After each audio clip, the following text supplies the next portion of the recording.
بسم الله الرحمن الرحيم الحمد لله والصلاة والسلام على رسول الله صلى الله عليه وسلم. السلام عليكم ورحمة الله وبركاته. واحد يكسو سلام يا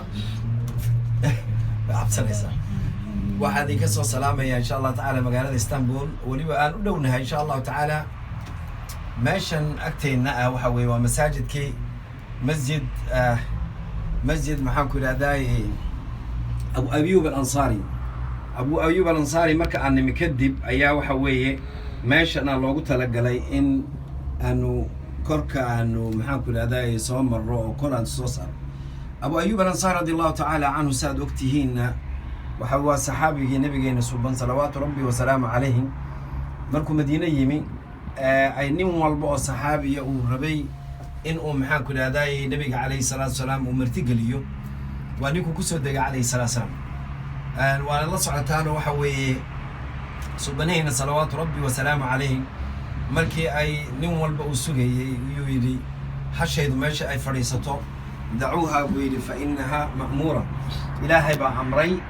وحوي إلهي ما دام هو أمري دافع ماشي أيده فريسته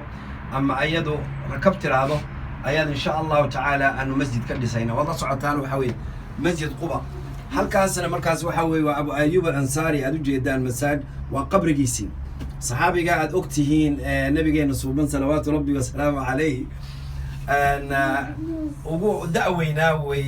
Qastantiniya markii la furanayay maxaa ku raad saxaabiga xataa iyadoo isagoona soo gaarin ka hor buu dhintay radiyallahu ta'ala anhu ardaahu laakiin wuxuu yiri meedkayga qaada markii aad meesha aad furtaan kadib maxaan ku dhaaday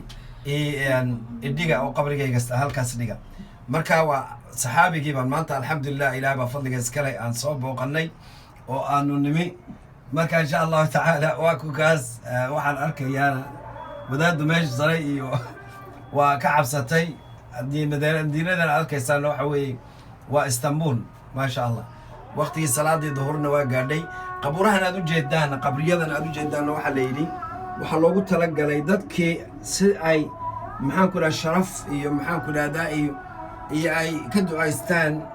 oo ay u dhawaadaan saxaabigaasi radiyallahu ta'ala anhu ardaahu qaburihi ayay waxay mid walba wuxuu yiri halkaan lagu aaso qaburaha aad u jeedaan asxaabtii radiyallahu ta'ala anhum ardaahum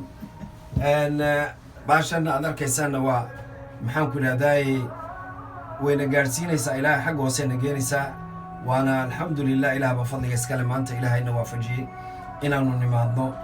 saxaabi banaanka ku dhintay oo igu horeysay weeyeen aad iyo aad baan ugu faraxsanahay inaan soo booqanay anigii xaaskayga oo soo booqanay saxaabigii jaliilka ahaa ee Abu Ayyub al-Ansari allahumma lakal hamd allahumma lakal hamd wassalamu alaykum wa rahmatullahi wa barakatuh.